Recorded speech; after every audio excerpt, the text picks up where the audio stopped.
अरे कितना दीवाना बना के हमके रंगाई बना। अरे कि दीवाना बना के हमके अरे कि चल गेल ही जान गे।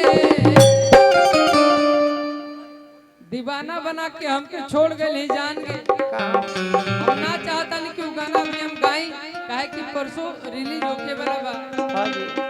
हमार इतना दिन के कैरियर में एक ही गो गाना बा जे कि बहुत अच्छा बा। कौन हो? अब ना चाहता नहीं कि यहाँ पे गाई 2 दिन में आई आप लोग सुन ले। अरे कितना दीवाना बना के हमके अरे कितना छोड़ गेल ही पगली के। होलिये में दिल काहे छोड़ गेल ही पगली के।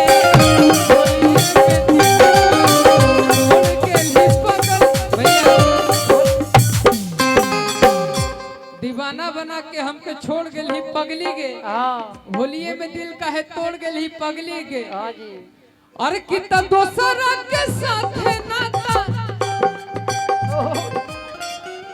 अरे कि दोसरा के साथ है नाता। अरे कि जोड़ गेल ही पगली गे। होलिये में दिल काहे तोड़ गेल ही पगली गे।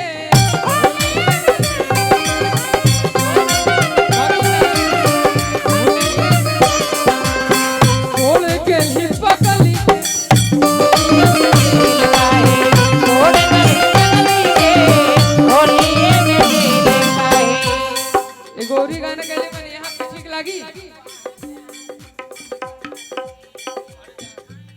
देखो जी। हाँ आप कहिए। अरे ले लता टिकट बहुत नीचे पड़ता। हाँ आप कि फगुओ बाइल निकट वाह हर जिया के पीरा बुझरा जाए। कैसन होता कैसन होता? कि हरदम जे रहबा बंगलो ए जी कोई बुलारा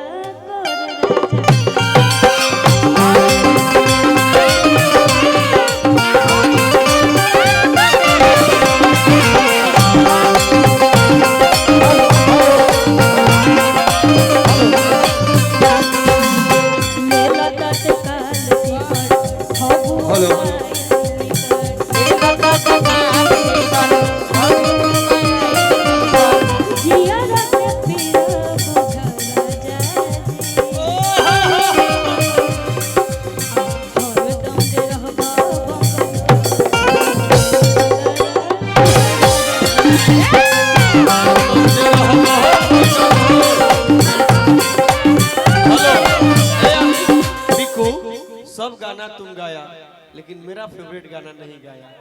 अरे कितना रंगदारी मिलल बा विरासत में त टाइम न लागी।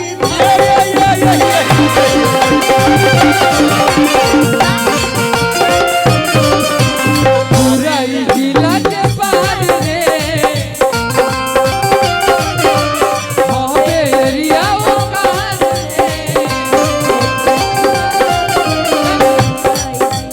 पूरा ई जिला के बाहर रे हवे एरिया हमार रे। पूरा पीछे अरे की जीवन तोरा साथ में। रवि भैया दीपक भैया सुनो ना मेरा बात सुन लो। यही से कहल जाला कि बिल्कुल एकदम मजेदार हो। आलिया सुनो ना बोला ना। बीकू के कतना गाना हिट बा। एगो हई गाना बना गई कि अखियों से नींद दिल चैन की उड़ाती है। अखियों से नींद दिल चैन की उड़ाती है। फलाना के बेटी सपना में आती है।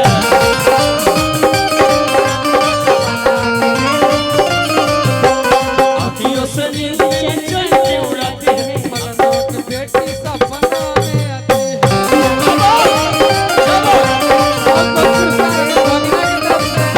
रंगदारी मिलल बा विरासत में।